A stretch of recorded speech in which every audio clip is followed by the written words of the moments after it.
नमस्कार मंडळी, welcome to the channel. सुरू करूयात रूल नंबर 4 ऑफ सिंग्युलर आणि प्लुरल.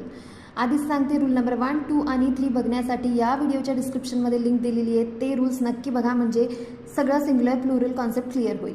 चला, आता रूल नंबर 4 आहे ओसाठी.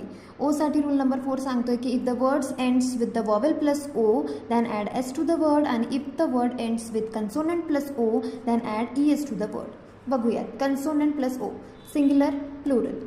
कुठलाही वर्ड जर ओ नी संपत असेल तर आपल्याला त्याच्या आधीचं लेटर बघायचं आहे. आधीचं लेटर जर कन्सोनंट असेल तर आपल्याला ई एस करायचं आहे प्लुरल करण्यासाठी.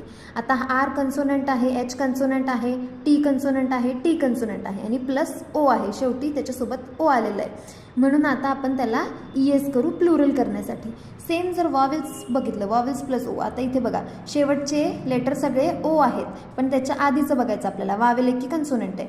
तर हा वॉवेल आहे, आय वॉवेल आहे, ई वॉवेल आहे, ई वॉवेल आहे आणि ओ वॉवेल आहे. आता वॉवेल प्लस ओ आलेलं आहे, म्हणून आता आपण काय करणार, फक्त एस ॲड करणार त्याला प्लुरल करण्यासाठी. म्हणजे आपल्याला रूल काय सांगतोय ओचा, की जर कुठलंही वर्ड हा ओनी संपत असेल तर त्याला प्लुरल करण्यासाठी आपल्याला काय बघावं लागेल, त्याच्या आधीचं लेटर.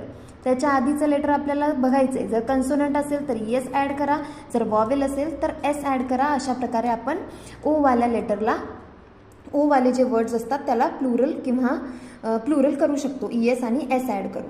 आता बघा, हे रूल नंबर 4 तुम्हाला कळाला असेल, पण ह्यात काही एक्सेप्शन्स पण आहेत की जे संपतात ओनी पण ॲड होतं एस, म्हणजे कन्सोनंट आहेत, ओच्या आधी कन्सोनंट आहे पण प्लुरल करताना एस होता. तर असे पण काही आपण वर्ड एक्सेप्शन्स पुढच्या व्हिडिओत बघणार आहोत. त्या असेच काही इंटरेस्टिंग फॅक्ट बघण्यासाठी, शिकण्यासाठी, इंग्लिश मराठीतनं शिकण्यासाठी, सोप्या पद्धतीने शिकण्यासाठी चॅनलला सबस्क्राईब करा आणि व्हिडिओला लाईक करा, शेअर करा होईल तितकं.